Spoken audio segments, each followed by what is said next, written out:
अस्सलाम वालेकुम। वैसे तो व्हाट्सएप अपडेट देता ही रहता है, लेकिन रिसेंटली जो उसने अपडेट दिया है, उस अपडेट में एक ऐसा फीचर मुतारफ़ करवाया गया है, जो बहुत ही यूज़फुल है। यूज़फुल वो इसलिए है कि अगर एक बंदा ये चाहता है कि उसका जो व्हाट्सएप अकाउंट है, वो मल्टीपल डिवाइसेज़ के अंदर जो है कनेक्ट रहे, तो वो ईज़िली कर सकता है। मतलब एक ही वक़्त में वो 2 नहीं, 3 नहीं, 4-4 डिवाइसेज़ के अंदर अपने अकाउंट को लिंक करके रख सकता है और उसे यूज़ कर सकता है। इस हवाले से ये बहुत ही यूज़फुल अपडेट है।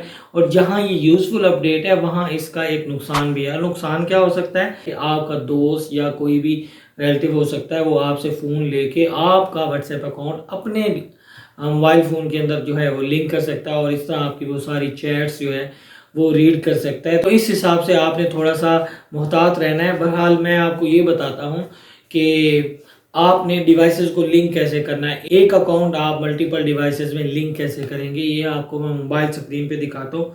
तो चलिए मोबाइल स्क्रीन पे चलते हैं। तो मैं मोबाइल स्क्रीन पे आ चुका हूँ। एक ये मेरा फ़ोन है जिसे मैं प्राइमरी फ़ोन बोलूँगा, क्योंकि इसके अंदर जो व्हाट्सएप है वो हम मैंने दूसरा फ़ोन जो कि ये मेरा सेकेंडरी फ़ोन है, इसके अंदर जो है वो मैंने लिंक करना है। तो मैं मेरे पास ये पहले एक व्हाट्सएप यहाँ पे है, तो मेरे पे फ़ोन में दूसरी व्हाट्सएप ऐप होना ज़रूरी है कि जिस ऐप पे मैं प्राइमरी फ़ोन वाली जो है वो व्हाट्सएप लिंक करूँगा। तो यहाँ से मैं डुअल मैसेंजर यहाँ से मैं इनेबल कर लेता हूँ व्हाट्सएप के लिए। डुअल मैसेंजर इनेबल करने से एक और ऐप जो है वो मेरे फ़ोन, जो कि मेरा सेकेंडरी फ़ोन होगा, उसके अंदर आ जाएगी। तो यहाँ ऐप आ चुकी है मेरे पास, मैं दिखा देता हूँ। तो ढूँढ लेते हैं। ये मेरे पास यहाँ पे मिल चुकी है मुझे। अब इसे मैं ओपन कर लूँगा। अब यहाँ पे मैंने लिंक करनी है अपने प्राइमरी फ़ोन वाली व्हाट्सएप। तो प्राइमरी फ़ोन से मैं व्हाट्सएप पे चला जाऊँगा और यहाँ 3 डॉट लिंक डिवाइस करनी है मैंने। तो पहले मैं इसे थोड़ा सेटअप कर लेता हूँ, एग्री पे, और इसे अलाउ कर लेता हूँ। अब यहाँ पे जो मेरा सेकेंडरी फ़ोन है, यहाँ 3 डॉट पे जाऊँगा, तो यहाँ से लिंक टू एक्जिस्टिंग अकाउंट जो है वो कर लूँगा और यहाँ से मैं लिंक डिवाइस कर लूँगा अपने प्राइमरी फ़ोन से। जैसे लिंक करूँगा तो यहाँ लिंक पे जाऊँगा और ये क्यूआर कोड आ जाएगा और इसे मैंने कर लेना है स्कैन। तो सिंपली यहाँ से क्यूआर कोड जो है वो मैं स्कैन कर लेता हूँ।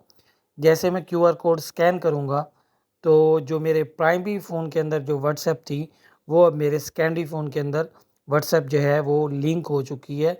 तो ये लोडिंग पे जा रहा है और ये देखिए वही व्हाट्सएप जो है वो यहाँ लिंक हो चुकी है। अब मैं इसे यूज़ कर सकता हूँ और ये एट अ टाइम एक ही व्हाट्सएप अकाउंट जो है दोनों फ़ोन के अंदर लिंक रहेगा।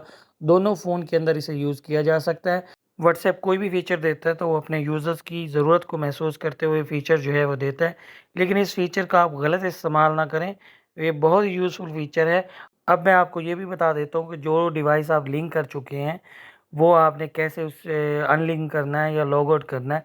सिंपली आपने 3 डॉट पे जाना है, वैसे ही उसी अकाउंट में जो कि आपका प्राइमरी फ़ोन होगा, और यहाँ से आपने जो है लॉग आउट कर लेना है। तो इस तरह ये लॉग आउट हो जाएगा और दोबारा जो है ये आपको दिखा सकता हूँ कि अब यहाँ पे अकाउंट जो है वो लिंक नहीं है, you have been logged out. मज़ीद वीडियोज़ के लिए मेरे साथ कनेक्टेड रहें, इस चैनल को सब्सक्राइब करें और मेरी वीडियो को लाइक करें और आगे शेयर भी करें दोस्तों के साथ। Thanks for watching. अल्लाह हाफ़िज़।